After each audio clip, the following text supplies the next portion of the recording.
വാപ്പ ഉപ്പാപ്പയോട് പറഞ്ഞിട്ട് കൂറത്ത് കൊണ്ടുപോയി ആക്കിയതാണ്. കൂറത്ത് യൂസുഫ് ഹാജി, അത് വല്യപ്പാന്റെ വലിയ കറാമത്ത് കണ്ട സ്ഥലമാണ്. വാപ്പയുടെ വലിയ കറാമത്ത് കണ്ട സ്ഥലമാണ് ഖുറ എന്നുള്ള സ്ഥലം.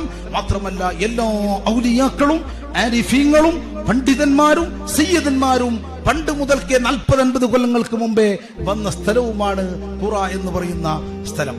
മാത്രമല്ല അവിടെ നിന്ന് CM വലിയുള്ളാഹിയുടെ പ്രഖ്യാപനവും ഉണ്ടായിട്ടുണ്ട്. 3 ദിവസം യൂസുഫ് ഹാജിന്റെ വീട്ടിൽ നിന്ന് ഖുതുബുൽ നിന്നുകൊണ്ട് പറഞ്ഞത്, ഇവിടെ ഒരാൾ വരും, അദ്ദേഹം ഈ നാടിന്റെ പേരുകൊണ്ട് അറിയപ്പെടുകയും ചെയ്യും.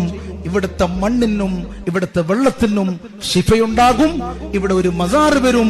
ഈ സ്ഥലത്തെ ജനങ്ങൾ ചോദിച്ചു വരുമെന്ന് 5 കാര്യങ്ങൾ CM വലിയുള്ള ഖുതുബുൽ ആലം 1979 പറഞ്ഞിട്ടുണ്ട്. എങ്കിൽ ഇന്ന് 2024 ആകുമ്പോൾ അത് പുലർന്നു കഴിഞ്ഞു. പ്രിയപ്പെട്ടവരെ, ആ മഹാത്മാക്കളുടെ